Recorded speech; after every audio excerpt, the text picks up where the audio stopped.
Hi guys, welcome to a sunny southwest of England, and this is my new project, a 1957 Morris Minor.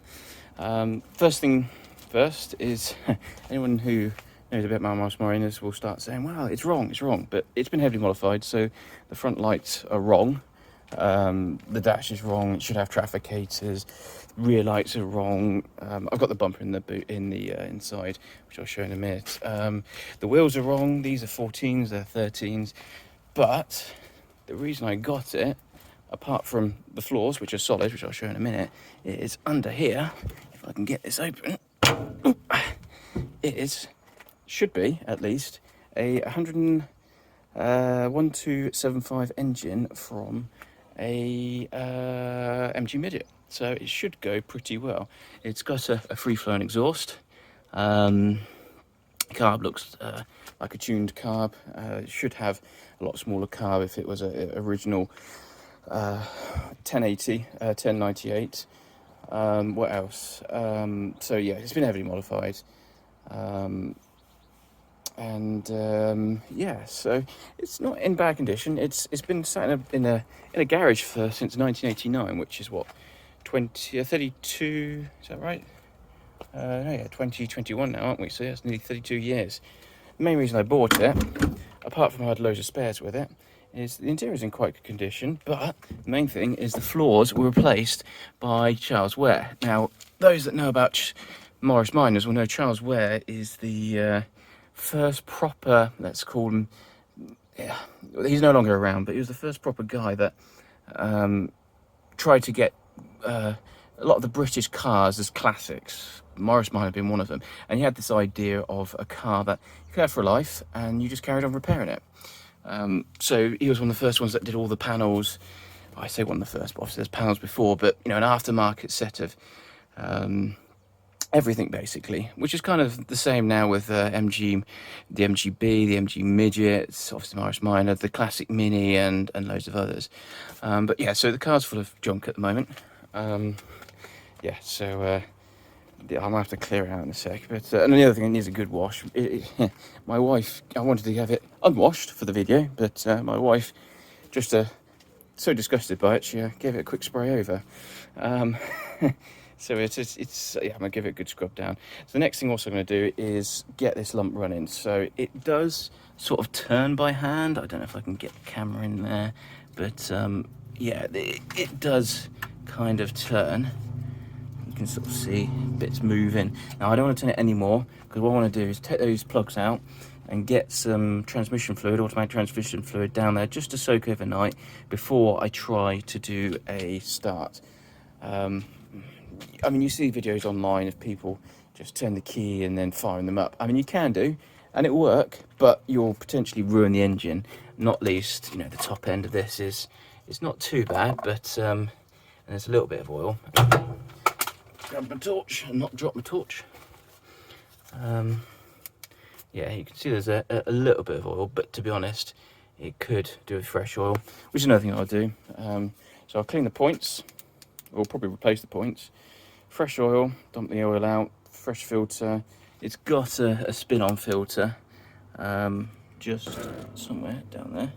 Come on, there, just there, the white thing at the bottom. Drain the coolant. Don't even know if it's got any coolant in. Probably needs a new cap. Has it got coolant? Nope, completely empty. Probably new new pipes. These are knackered. Sorry, a plane was just overflying. So yeah, I'm gonna have a quick. Gonna go down to Moss or Charles Ware. I live not that far away from a branch, not far away from Bristol, so I can nip down there and get a few bits and pieces. Next thing is I've got to unlock the boot and see what's inside.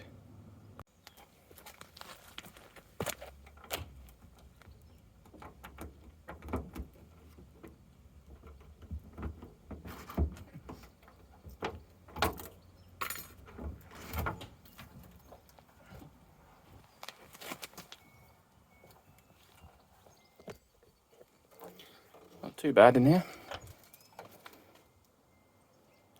Still got a solid floor. Nothing to actually hold the boot lid up. Oh yes, we do. Oh, hold on.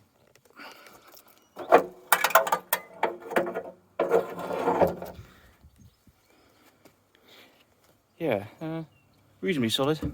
Yeah, the lock I think is busted. Didn't take a lot to unlock that one, did it? Yeah, I think I have to get a new lock. I think there's some handles in the bits that came with the car as well. So just having a look down here, I have the original tool set, or a tool set at least, and this is an important tool. That bit on the end is to go into the front of the car to hand crank it. Now the next thing is, I don't know if I've actually got, on the end of the engines there should be a bit to attach it to. I bet there isn't on this. Oh no, there is. Yep, there is, which is really handy to give it a turn over by hand, just to make sure things are fringe. You can see it does turn. Again, I don't want to turn it anymore until I've got some oil in it. Yeah, but anyway, it's in reasonably solid condition. That door's locked. But if I look underneath, I'll grab my torch. You can see the floor is quite solid. So you can see here, it's all pretty fresh metal, which for a Morris Minor, or to be honest, any British car, is pretty remarkable. I mean, it's a bit, like the exhaust is a bit crusty, but it's all right. There's no brakes. The brakes don't work. It looks to have a full set of pipes. I'm guessing when the floors were done, basically what I've got told is this has got laid up project, but when the floors were done, I guess they didn't he was going to refill it himself and sort it out, but at the moment there's nothing. The master cylinder on these actually lives here. It's a bit bizarre. Take it out, these bolts out, and then you can get to the master cylinder. But yeah, clutch works. These, I can't push it, but the clutch on these is a purely mechanical. It's just linkages, so there's no hydraulics, there's no cable, just purely mechanical. So yeah, seals are solid. It's had a few bits of welds, but it generally seems all right. And I think that's pretty much I've got all to say about it. There's a few questionable repairs, like these pot rivets here and these pot rivet here, but that's easily resolved with a welder.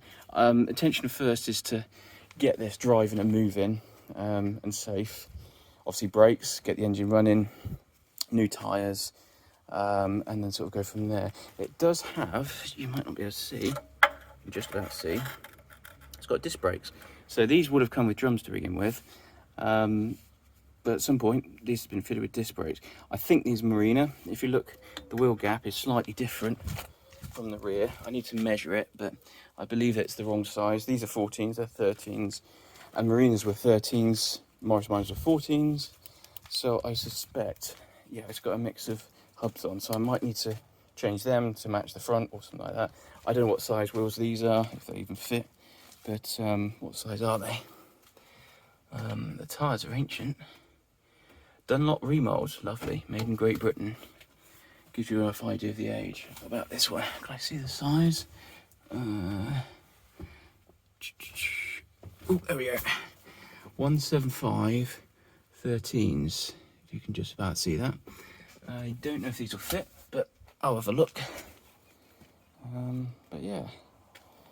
Now the next thing to do is go through it all, see what I've got. I've got a whole load of spares that came with the car as well.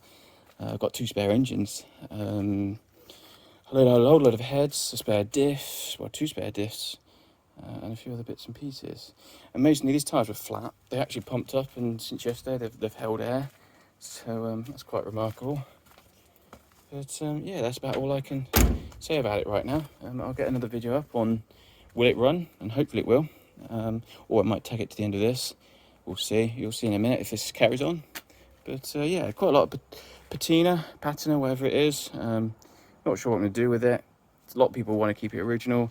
My wife wants to paint it. My wife will probably win. And I don't know. We'll see. I'll give it a clean and see how it looks.